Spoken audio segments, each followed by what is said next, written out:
Bismillahirrahmanirrahim. Assalamu alaikum dear students. Welcome to lecture 1 on linear control systems. Linear control systems is one of the fundamental courses in electrical engineering, and it is also taught to the mechanical engineers and aerospace engineers. So from the perspective of electrical engineering, linear control systems is one of the core courses in electrical engineering curriculum. The electrical engineering curriculum consists of multiple knowledge domains, for example natural sciences, humanities, management sciences, computing, electrical engineering foundation courses, electrical engineering core courses, and some specialization courses which are elective. So within this whole big picture of electrical engineering curriculum, the control systems course is one of the core courses, and the relevant courses to control systems in the electrical engineering curriculum are signals and systems, communication systems, and digital signal processing.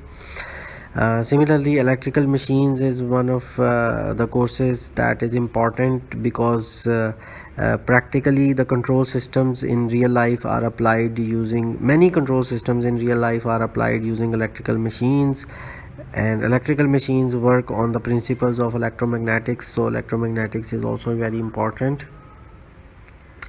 So if you look at the systems engineering within the electrical engineering curriculum, there are three branches of systems engineering: communication systems, control systems, and signal processing. Nowadays signal processing is mostly digital signal processing. So all of these communication systems, control systems, and signal processing need some frequency domain analysis and design. So for communication systems, mostly for frequency domain analysis, we use Laplace Fourier transform, and for control systems we use Laplace transform, and for signal processing we use Z transform. So these three transforms are closely related with each other. We are not going to discuss the details of these transforms today. Today the purpose is just to give you an overview and a big picture of how things, what is the systems engineering, and how this is done in electrical engineering. So first of all we need to understand what is a system. A system is an entity to which an input is applied and it generates an output in response to that input. Systems engineering is basically the abstract level engineering of physical systems or physical entities. For example, you take a resistor and you apply a voltage across that resistor, and then when the current is flowing through this resistor, this is a circuit. But if you define an input and an output for this circuit, then this circuit becomes a system.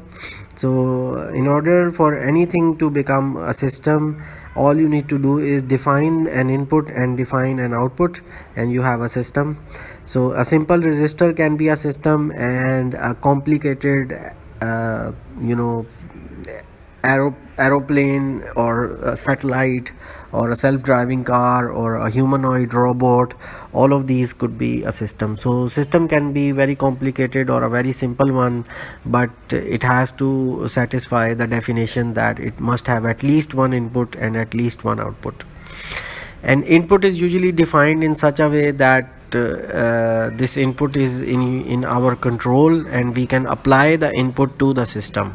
Something that can be applied to the system is usually defined as the input, and something that is depending upon the applied input and is generated by the system is called the output. So in this case we select V as an input because this is the voltage source. We can control its voltage, assuming that we can control its voltage or apply its voltage at our own will. Then this is the input, and the current is generated in response to the supplied voltage because of this resistor. Then this is the output of the this can be defined as the output of the system.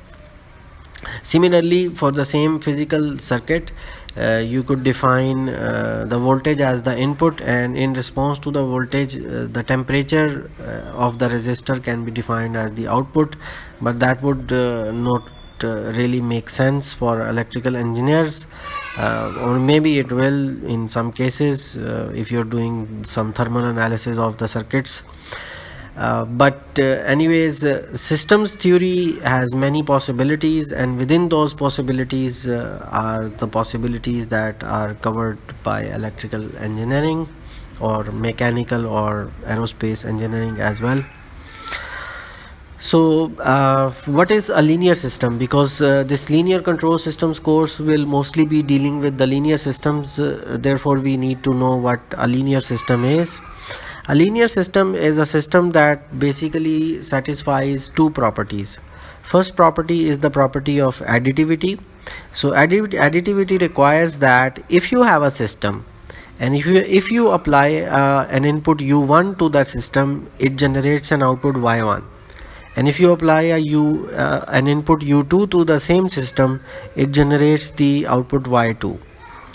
The additivity requires that if the output corresponding to u1 is y1 and output corresponding to u2 is y2, then the output corresponding to the sum of u1 and u2 must be equal to y1 plus y2. What does this enable? This enables us to calculate the output of u1 plus u2 for the system based on the knowledge of the output of u1 and the output of u2 individually.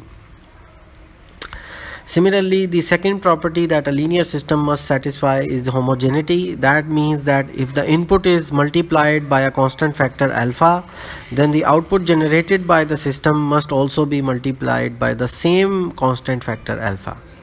So if you combine additivity and homogeneity, then you get linearity, so which basically enables you to calculate the output corresponding to any linear combination of the inputs if you know the output of the individual inputs. So in this sense, linearity is a very useful property, because for linear systems we can use the standard the response of the systems to the standard inputs, and using that response we can calculate the response of the systems to any inputs that are linear combinations of those standard inputs. Then next concept in control systems is the what is a control system.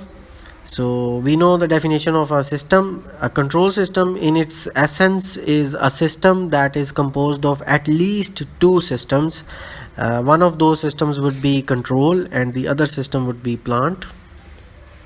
Control is a system that is used to govern the output of another system referred to as the plant, and the control involves calculation of the input to the plant that will make the output of the plant equal to some desirable value. So for example, if you want the so this is the plant, which is a system in itself, and control is a system in itself. A combination of two systems is also a system known as control system. The input to the control is actually the desirable value of the output of the plant. So based on the knowledge of the desirable value of the output of the plant, the control calculates what input you need to apply to the plant so that the output of the plant would be equal to its desirable value or reference value. So this is basically what a control system is, and within this control system there are some real life examples. For example, the dish antenna, which has some motors which are used to align this antenna with the satellite so that the received signal strength is maximized. Similarly, there are some control system within the satellite using the thrusters and some sensors that is used to align this satellite with the earth if it is an earth observing satellite. Similarly, there are control systems in the aeroplane which are used to fly the aeroplane. There are control systems in robotics involving DC motors and microcontrollers. A simple control system is a switch which is turning on and off a light or a fan, and then there is a complicated control system of a self-driving car. All of these are examples of control systems. So within control systems, what are the different types of systems or what are the different types of plants that we can encounter? So these can be linear or non-linear, continuous time or discrete time, static or dynamic, stochastic or deterministic, time invariant or time varying, causal or non-causal. A linear plant or a linear system is a system that follows superposition principle, which is basically additivity plus homogeneity that we have seen a couple of slides ago. A non-linear plant is a plant that does not follow that superposition principle. Continuous time system or a plant would be a plant whose output is a continuous time signal or a continuous time force or something that is like a continuous function of time. And discrete time plant would be a plant whose input or output would be a discrete function of time. Static plant would be a plant where there is no rate of change involved in the output and input, and the dynamic plant will be a plant where the input and output involve some rate of change with respect to, usually with respect to time, but dynamics can be with respect to any other variable such as temperature or humidity or something like that. Stochastic plant is a plant whose input and output is involving some probability distribution, and deterministic plant is a plant which for which the output and input can be calculated exactly without any probabilities involved. Time invariant plant is a plant whose input output relationship remains the same with respect to time. So whether it's a static or a dynamic plant, if the relationship between the input and output remains the same as the time goes on, then it's a time invariant plant. And time varying plant is the plant for which input output relationship changes with respect to time. So these are two different things. One is the change in the value of output with respect to time, rate of change of output with respect to time, and the other is the change in the relationship between input and output with respect to time. So time invariant plant can be dynamic or static. Similarly, time varying plant can be dynamic or static. Causal is a plant whose output cannot occur before the input is applied. All of the real life physical plants are, almost all of them are causal. And non-causal is a hypothetical or theoretical plant for which output will occur even before the input is applied to the plant. So then there are types of control in control systems. So control can also be linear, non-linear, optimal, robust, adaptive, or fault tolerant.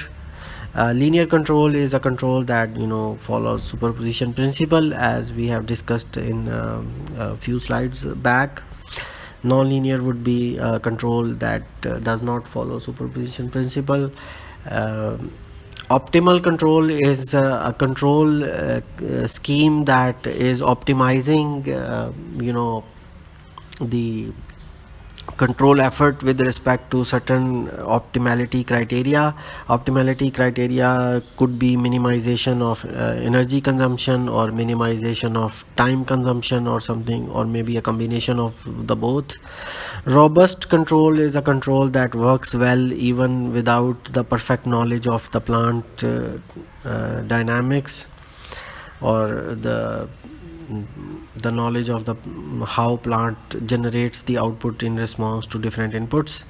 Adaptive control is a control that can change itself according to the changing situations. Fault tolerant control is similar concept to the adaptive control. The only difference is that this is focused on the different fault scenarios and post fault conditions of the plant, and it can achieve reasonable performance of the plant even if a few faults occur in the plant that have been catered for in the design of the control. So types of theories in control systems. First of all, the classical control systems, which is basically what this course is all about. The classical control systems involve PID control, which is proportional, integral, derivative control, transfer functions, Bode plots, Nyquist plots, root locus, Nichols chart, Routh-Hurwitz. All of these are the tools that we will be studying within this course. These are the tools used for classical control systems. This course of linear control systems is basically mostly classical control systems. So all of these tools will be discussed in this course in the coming lectures. Then there are modern control systems which involve state space, controllability, observability, pole placement, linear quadratic regulator, Kalman filter, Leuenberger state estimator. So by the end of this course we will study what is state space we will study at the beginning of this course, but state space based control design and Leuenberger observer, concepts of controllability and observability, pole placement, these we will also discuss at the end of this course. These two topics might not be discussed in this course, but in an advanced level course on control systems these two topics will also be covered. So then there are some postmodern control systems which involve model predictive control, H infinity, nonlinear, stochastic, fault tolerant, artificial intelligence based control systems. So the control system courses in at the undergraduate level, they are linear control systems course, industrial process control, digital control systems. But most of the and all of these courses, they involve three different things, which are modeling, analysis and design. So modeling involves the representation of physical systems as mathematical models. Analysis is using those models to depict the characteristics of the physical systems under variation of different parameters. And design involves the calculation of different control system gains and control system parameters to achieve the desirable specifications. Modeling in control systems, this involves transfer functions, differential equations, state space models and impulse response or step response based models. The analysis involves stability analysis, gain margin analysis or phase margin analysis, for which we will be using Bode plot and Nyquist plot. For stability analysis we will be using Routh-Hurwitz and root locus. Phase margin analysis we will be using the Bode and Nyquist plot again. The modern control system uses eigenvalue based analysis, controllability analysis, observability analysis, reachability analysis, detectability analysis, and these will be not discussed in detail in this course, but they are like discussed in advanced level courses in control systems. Design in classical control systems, that involve proportional, derivative, integral control design or some combinations of these, and lead lag compensator design or proportional resonance control design, for example, for second order systems. So these are some examples of design in classical control. Then in modern control, pole placement, linear quadratic regulator, Leuenberger observer, Kalman filter, these are some examples of design in modern control. Advanced courses in control systems, linear systems theory, multivariable feedback control, non-linear control systems, stochastic control, spacecraft dynamics and control, and all of these advanced level courses and many more are taught at advanced level in control systems. So control systems is a full-fledged field of study in itself. So for about today's lecture, the major takeaways from today's lecture is what is a system and what is a control system. Within control system, what is a plant and what is a controller, and what is the meaning of a linear system. You should know by the end of this lecture that what these things are. System is anything that has input and output. The control system is a combination of at least two systems. One of them is a controller and the other one is the plant. Plant is the system whose output is to be controlled, and a controller is a system that calculates the desirable input for the plant based on the desirable output of the plant, so that if you apply that calculated input to the plant, the output of the plant is equal to the desirable value. So that's it for now.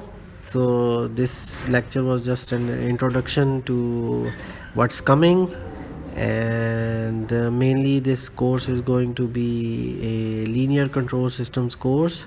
So that is why we discussed linear systems explicitly in this lecture. I hope that this lecture provides you a good enough introduction, and much more to come. There are a lot of in-depth details that I have skipped to save time. For example, the philosophies behind the selection of input and output, and the details of different types of these systems. I have not included the example of a stochastic system, example of a causal system, example of a linear system, and so on. But I hope that you can find that, or we will some of that we will discuss when we go through this course in future. But this is really what is going to be covered in this course, the classical, because this course mainly covers the classical control system theories and tools for modeling, analysis, and design. So that's it for now, and we'll continue in lecture 2. Hopefully will be uploaded soon.